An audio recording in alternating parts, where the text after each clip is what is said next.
Hello campers, welcome back to the Casual Car Camper. I'm your host Brian, and today we are fixing a air compressor. So I left this in my shed and a mouse decided that the wires were tasty. So it chewed it off. I did already start the repair on this unit before I realized I wanted to videotape it. So what we're going to do today is we're going to finish it. First of all, I want to check to see which way the power, which one of these is my ground, which one is my live. So again, I'm going to grab my trusty jump box. Usually the one with your ground is your negative, so we're going to connect that.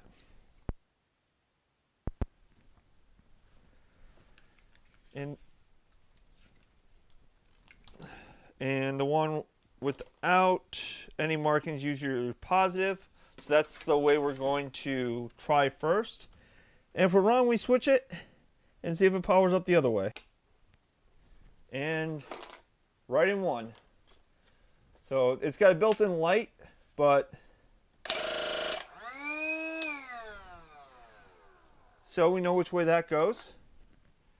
And we can just line up white wire with black and black with black. Now, the length I was given from the manufacturer for the replacement piece is a little shorter than I would like to work with, so I'm just going to trim off a little bit more of the insulation. Trim off the insulation and wrap my wires together, twist them around each other. We're going to do the exact same thing on the other end. And this jump box also has a power port on it, DC power port. So I'm just going to double check, make sure everything's working. Okay, now we're going to cut down some shrink tube, disconnect them one by one. I want to make sure I don't cross the wires now that I have everything working. If you remember, put the shrink tube on first, but if you're okay with undoing the crimps, it's fine. Alright, so we have our solder, we have our linesman pliers. I'm going to use my linesman pliers to hold this. You can also pick up kits that have alligator clips that you can use to hold your wires, and you can also use it to help guide your solder. This is just what I happen to have handy at the moment. All I'm going to do is get it started, press against the wires, keep my solder on the opposite side of the wire, because the idea is to draw the solder through the wire, not lay it on the wire.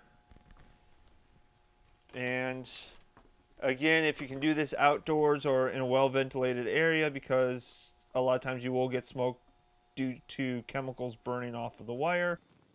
You need a little bit more solder. I'm going to let that cool for a second.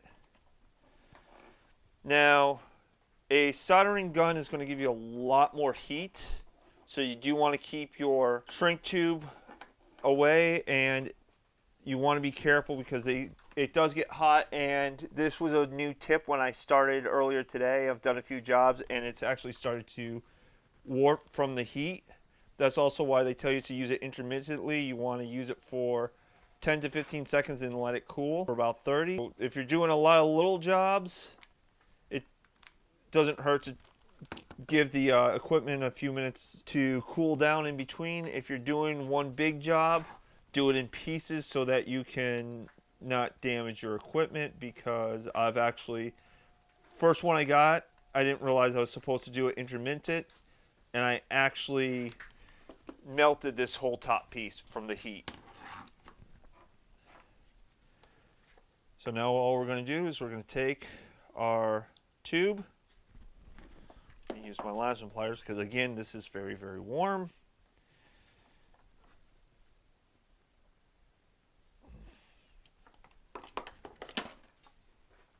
Run your shrink tube back over your soldering so you can shrink it back down. If you're getting having a little trouble getting it over because either the tube shrank or you just have a large amount of wire sticking up or some extra solder, you can use your linesman pliers to kind of push things down so it'll fit over.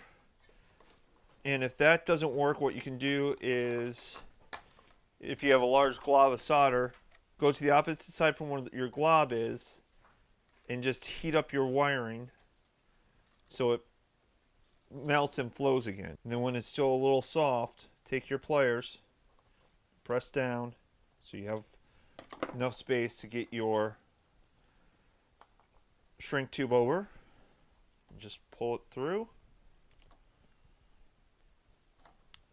Now what we're going to do is we're going to take our heat gun. Again, I prefer a heat gun over a lighter because you can control it better. You're not working with flame. You don't have to worry about accidentally lighting on fire.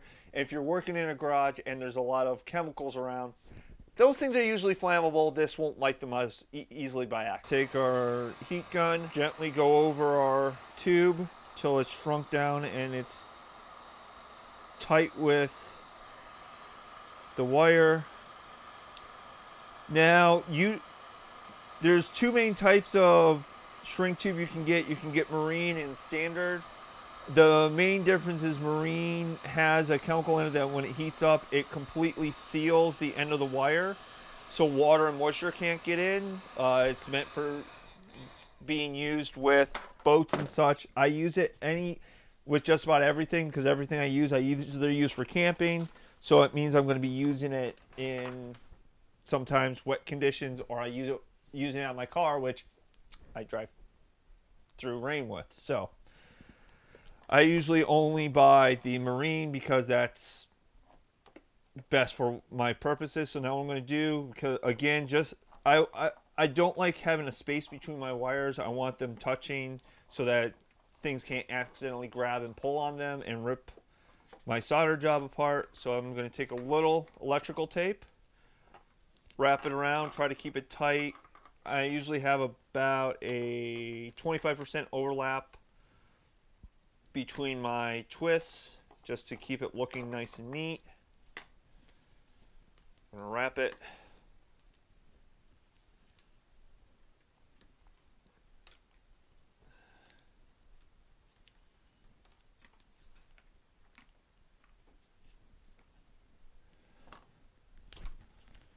Take a pair of scissors, cut your tape, and now one last check. Light works, both pumps work. So I have a working air pump for going camping, and you'll probably see more of that later. Hello campers, after doing all that soldering, someone reminded me it's always good when you're soldering to have something to use as a heat shield underneath, an old piece of tile or steel plate or something. But tile works good because it dissipates heat well and it won't get damaged by the piece of metal falling onto it from doing the soldering. So that's our last note on soldering. All right, campers, that's today's episode. Thank you for watching, and remember, as long as you're having fun, you're doing camping right.